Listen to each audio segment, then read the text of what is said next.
Christians who made a difference. Isaac Newton changed the way we understand the universe. He discovered the laws of gravity and the 3 laws of motion and invented calculus.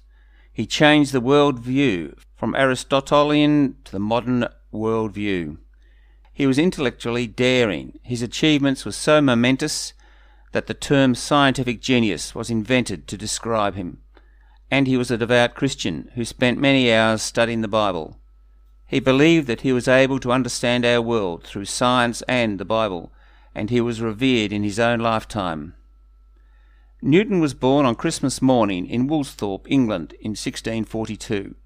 He was a tiny baby, given little chance of survival, yet he lived to 84 years of age. The country he was born into was chaotic and turbulent.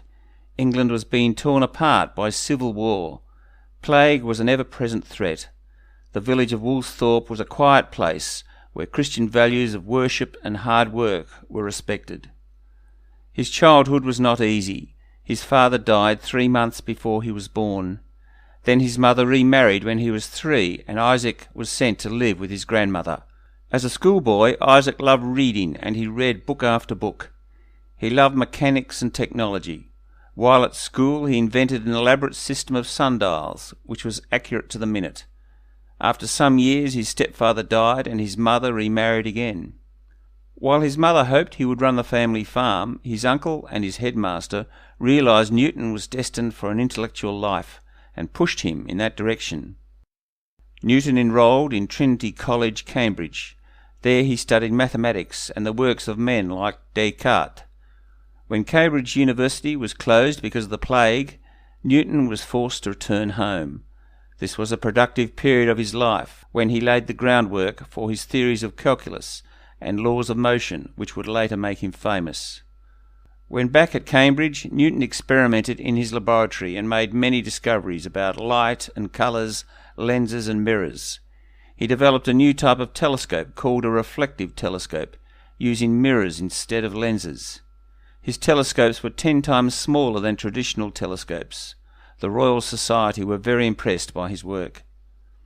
He is said to have begun studying gravity while sitting under an apple tree and observing an apple fall to the ground. In 1687, at the age of 45, he produced his greatest work, The Foundation for Physics as we know it today. The book, Mathematical Principles of Natural Philosophy, took Newton 2 years to write. It was the culmination of more than 20 years of thinking. It outlined his own theory of calculus, the 3 new laws of motion, and the first rigorous account of his theory of universal gravitation. Altogether, this provided a revolutionary new mathematical description of the universe. The work cemented his reputation forever. Newton served 2 brief terms as Member of Parliament for the University of Cambridge in 1689 and 1701. He was knighted by Queen Anne in 1705, and he spent the last 3 decades of his life in London, serving as Warden and Master of the Royal Mint. As Warden of the Royal Mint, he attempted to make Britain's currency the most stable in the world. He used scientific tests to ensure coinage was not counterfeit. As the leading scientific figure in England, he was elected President of the Royal Society in 1703 and held this position for 25 years. A famous saying is attributed to Newton: "If I have seen further, it is by standing on the shoulders of giants." Newton died at the age of 84 and was buried with full honours in Westminster Abbey. As a scientist, he was a new kind of national hero. Newton laid the foundations for our scientific age. His laws of motion and theory of gravity underpin much of modern physics and engineering. In his studies of Christianity and the Bible, he saw science and religion as an integrated whole. We salute Isaac Newton, a Christian who made a difference and a world shaper. Christians who made